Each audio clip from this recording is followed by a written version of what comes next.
Welcome to the AG News Hour, or the AG News Show. I'm your host, Roberto Alvarez-Galloso, serving you the best in music, especially of different genres.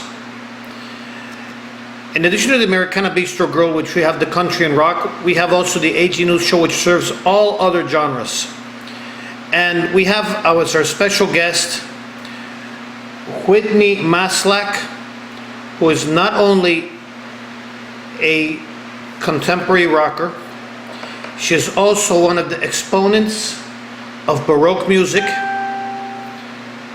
and Gregorian Chants and Polyphony. We're now going to be with her. We're going to be joining with her right now, as she just came here, and we are almost ready. Let me see if I have the Instagram ready also.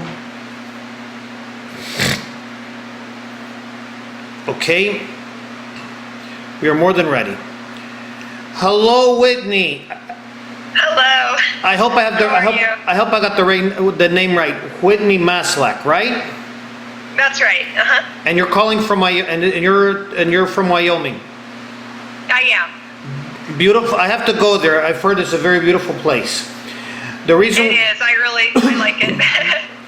I have to go there with my wife, but I wanted to bring up.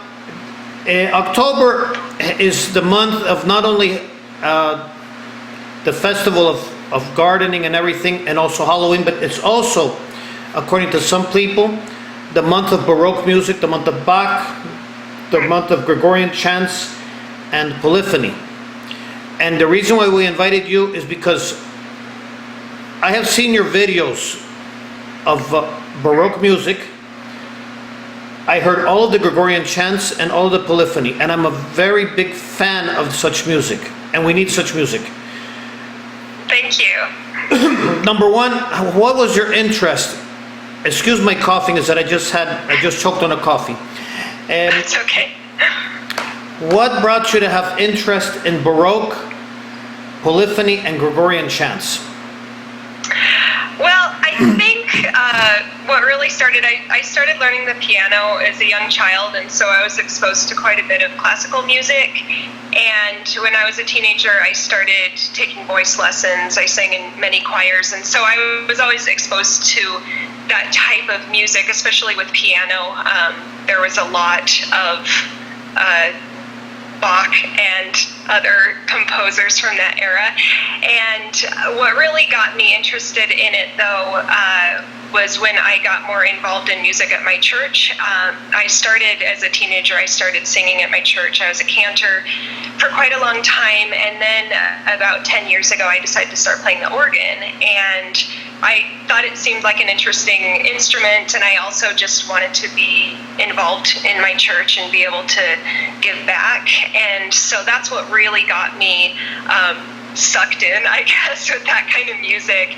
It always kind of seemed mysterious, and I didn't really know where to start or where to learn it. And actually with Gregorian Chant, the way I started learning was I bought this really old book from eBay from probably the 1920s. And it was just an old textbook, and I just started with that. I had no idea what I was doing, but I was just very drawn to it. It just, especially with Gregorian Chant, singing it or hearing it seems to give me quite a bit of peace, and just the way that no other music can. And so I've heard other people say that too. I think there's just something different about Gregorian Chant compared to other music that just gives people a lot of peace. Yeah, I've been to different churches, and I'm not criticizing all Christian music, because everyone has a devotion to God, from Gregorian Chants all the way to Christian rock, and I respect each genre. And I've also interviewed artists, because I also do Christian artists. I've interviewed many Christian artists, mostly of the rock genre, but I've always ended up going back to Gregorian Chants, Polyphony. There are even times when I go to a church and I hear Bach, Jesu, a joy of man's desire. And I fell in love with that. I fell in love with that song from Bach when I was in Germany in 1973 at the tender age of 11. I might have heard it earlier here in the States, but when I first heard it in Germany and managed to understand it, I fell in love with it. Those Germans really know how to do Bach well. How did the Gregorian chants, from your interpretation, how did the Gregorian chants get started? And how did it evolve through the centuries? Well, I'm really not an expert on it, but from what I've read, is it has origins from I guess you could say the types of chant that were used in the Jewish temples. And it's actually very interesting. If you go and you look up, you can find videos of, I guess it's the same kind of music they sing now, the Jewish cantors. And the style is somewhat different, but it really has the same feel as Gregorian chant. And so I think that it kind of started from that kind of idea, I guess, that they had in the chants. And then through the centuries, I think that from what I've read, people, I guess it was in maybe the 1800s, there were a lot of people who were trying to make chant into more like opera music, and obviously that's not what it is. It's not opera music. And so I guess it was in like the Romantic era. Yeah. And so then there ended up being a big movement to go back to the authentic way that it was supposed to be sung. And so I think now, with what we know historically, I think that we're pretty much at where we're, how it's supposed to be sung, if that makes sense. But like I said, I'm not an expert. I'm not a scholar or anything. No, but that's of course, what I've learned on my I understand, but I wanted to give maybe an overall history. I know none of us are scholars on this. We just simply love the Gregorian chants, and the fact that some of the Gregorian chants that you have sung in your YouTube, if I am not mistaken, I might be or might not be mistaken, there were about 2 or 3 of them that were written in the 21st century. Okay. Yeah, there might have been. I'm not sure. I'd have to go back and look and see what all I have on there, honestly. Because I saw 3 or 4 written in 2014, and I was surprised because I thought, wow, at this day and age, they still write Gregorian chants. At least there's some hope. Right, and I've seen, in some hymnals they'll have English translations, and it'll kind of be more of like a hymn, but it still has the same melody, and that gives it a really nice feel as well. Some people like to be able to understand it. Maybe they don't understand Latin, and so it still has that really nice, flowing, beautiful melody that Gregorian chant has. Kind of more of a modern interpretation there. Yeah, and you also did Polyphony. What is the difference between Polyphony and Gregorian chants? Well, with Polyphony, it's quite a bit more complicated. So Gregorian chant just has one melody line, and the thing that's actually really nice about it is it doesn't have a huge range, and you can start on whichever note you want to. So it's not like it starts on C. So if you have a lower voice, you can start lower, or if you have a higher voice, you can just kind of pick your starting note, and then if you're singing in a group, everyone just sings in unison. And so it's really nice, like in a church setting, because one person can sing it, or just, if you have 3 people, they can sing it together, or 50 people can, and it's still just as beautiful every time.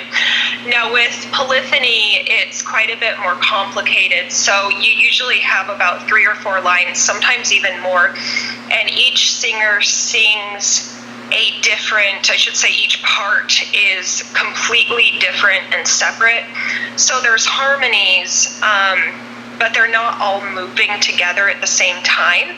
So I guess the best way to explain it is if you took one of those parts and just listened to it by itself, it sounds like a beautiful melody just by itself. So any one of those parts could exist independently, but then they're all put together and they're just kind of it's just kind of this amazing, flowing, beautiful work of many different voices. And a lot of times it'll have, like, the text will repeat itself quite a few times. And I think that's just a beautiful meditative type of music, because then if you know what words they're saying and you hear them quite a few times, it really sinks in. You know, it's just a really nice way to meditate on that message. Great. On the now, since I did a talk about Gregorian chants and Polyphony, I wanted to bring up Baroque music. Baroque music, if I'm not misunderstood, Baroque music came around the year 1600 or around that area, 1600, and sort of died off after Bach and Handel passed away, and they were replaced later on by the Romantic period. In other words, Baroque was from like 1599, 1600 to about the beginning of the French Revolution. If that is not my mistake. What has been your, besides Bach, what has been your favorite composers in Baroque music? You know, one that I have just recently discovered is Bach's son, Johann Christian Bach. And he actually, I guess he was a little bit later, because he was Bach's son. So he kind of went more into the classical period, but a lot of his music can still be considered Baroque. And he's interesting because he learned, obviously, from his father. So you hear a lot of that influence from Bach. But then at the same time, he lived in Italy for quite a while, and then he lived in England. And so I actually read that a lot of people called him John Bach, where he moved there. But he was really influenced a lot by the English. And his music is very interesting, and I've been enjoying that quite a bit. I also like Handel, of course. And I don't know. I always end up going back to Bach. I just can't get enough of him, honestly. Same here. I've always gone to Bach. I've always loved Johann Sebastian Bach. I have the CDs. I have the cassettes. When there's a lost partiture, I get the lost partiture on the CD, on the cassette. I even had him on LP.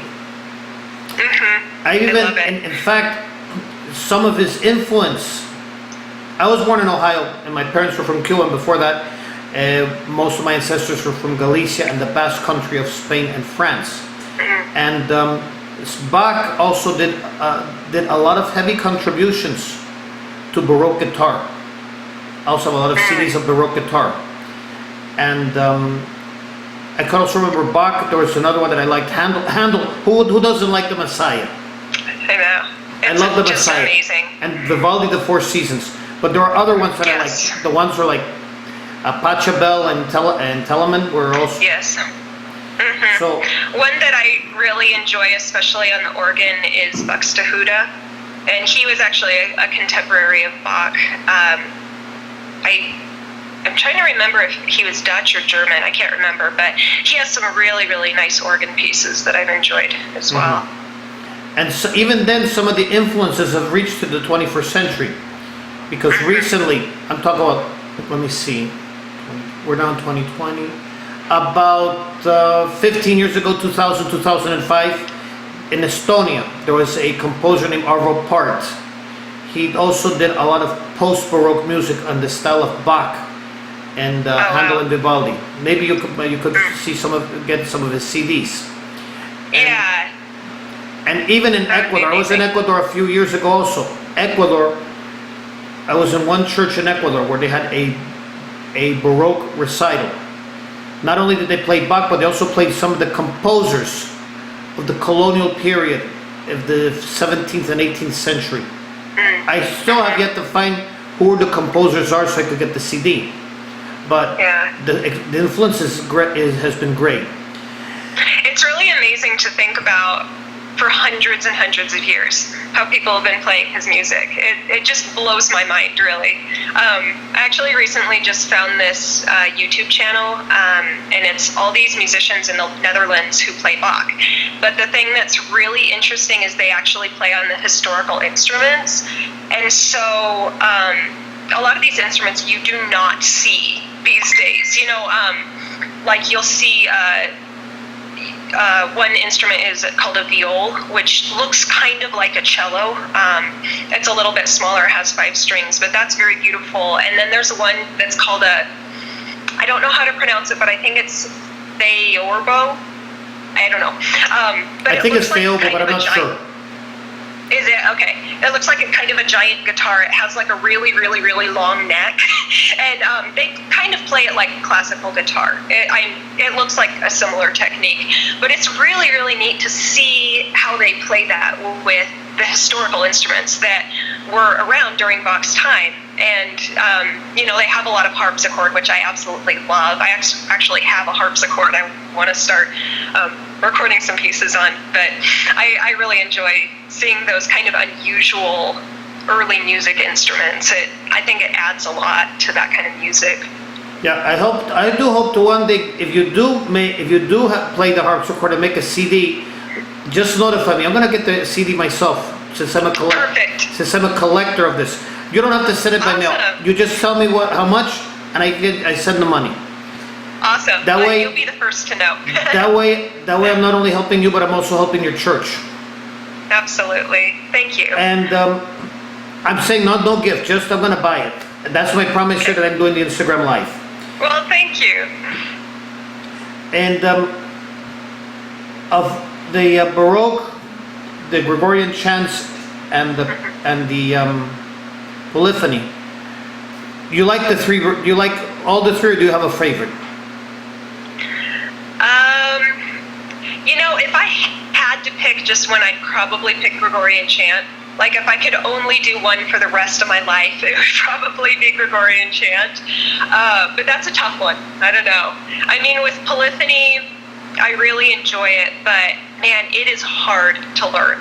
It is so difficult, and I really enjoy, obviously I enjoy singing with other people, but right now it's hard to be in groups. It's not necessarily safe to be singing right next to other people.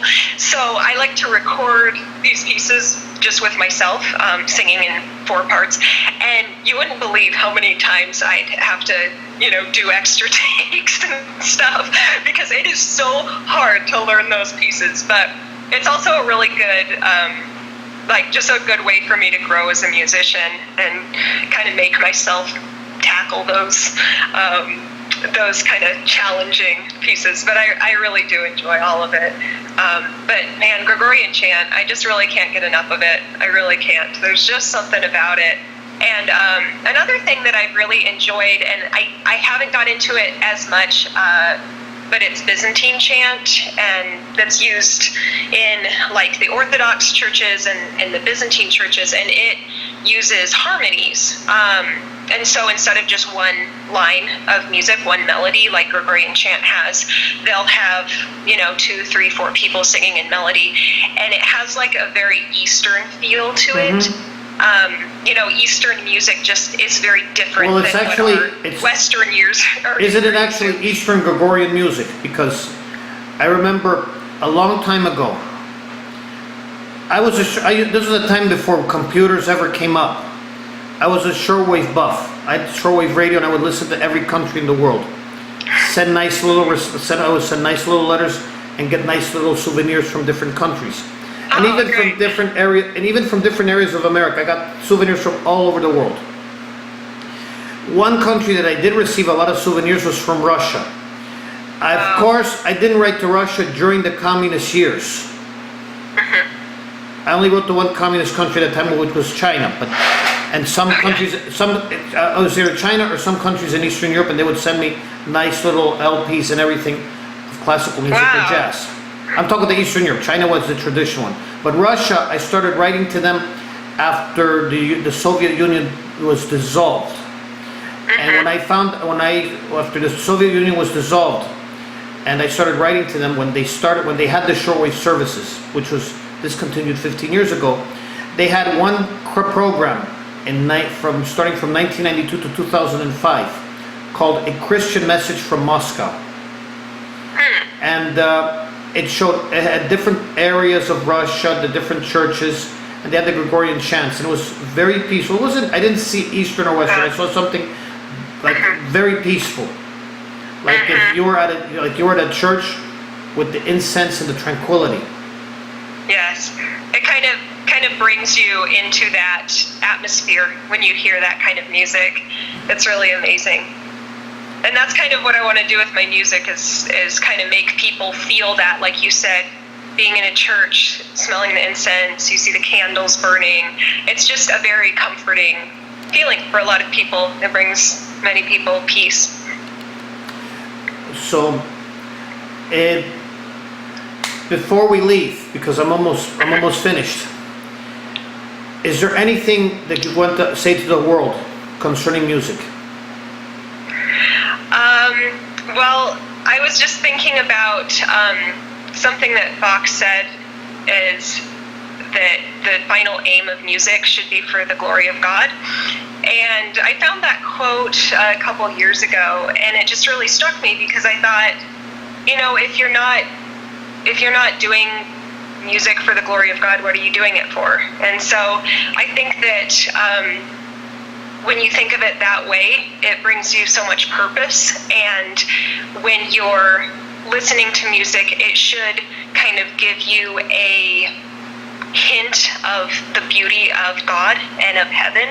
And that's the kind of music that I love, that just gives you a little bit of a hint of what it'll be like when you hear those angels singing. So that's just my message. And if you want to follow me on Instagram, you can see my handle there. I'd really appreciate if anyone wants to follow me. And you can also check out my YouTube. The link is in my bio. So thank you so much for having me. I really appreciate it. For me, it's a pleasure and an honor. And it's also a pleasure to talk with you about Baroque, Polyphony, and Gregorian Chants. It is also very important. It was also great to talk with you about God, because thank you. We need a lot of God in our lives. Absolutely. Because now more than ever, right? Because without Him, forget it. I have seen exactly. many. There's no point. I have seen many societies that have played Bach. I'm talking about societies that are atheists, and they play Bach, but it doesn't have the same feeling. It's like mechanical. Oh, that's interesting. It's just flat, no feeling. So, but as I said, without God, forget it. And we need not just the Baroque music. We not only need Polyphony and Gregorian Chants to calm ourselves, but we also need God. And I want to thank you. Absolutely. After the interview, I do have a surprise for you. Okay. Don't worry, it's a very beautiful surprise. It's also a photo, two photos that I took here in Florida. One is a poster of Romans 10:9, which has been around all of the streets of Florida recently within the last year, and much more prevalent within the last 6 months. Another one is a Bible with the red rose. The Bible actually belonged to my father, who went with the Lord in October, at the beginning of October, after a long battle with cancer and aortic aneurysm. He was 93. Oh, I'm sorry about that. He left me the Bible. On top of the Bible is a red rose. The red rose, I took the photo myself, but I took the photo in a sense that the Bible and the red rose meant a homage to God and His Word. And I usually have given this photo to many people I have interviewed. That's beautiful. So I will be giving it to you as soon as we finish the interview. And of course, please, sorry to repeat myself, but when you do a harpsichord or an organ CD, let me know and I will gladly pay. Absolutely. But the money will either go to you or will go to your church. Thank you. Because we need more churches. That's right. Thank you very much. And to my public here from the heart of Kendall, I might be living in Miami, but I'm living in the very, very rural area, so we don't have that much contact. Even if we did, we don't have any viruses or anything. So, right. And we have God on our side. But that's right. From the heart of Kendall to the heart of Wyoming and to all the other world, I want to wish everybody peace in, peace out, and peace everywhere. And may God bless you and keep you now and always. My best wishes to you, Whitney. Thank you, Roberto. It was nice to talk to you. Same here. Thanks. Thank you. Bye. Bye.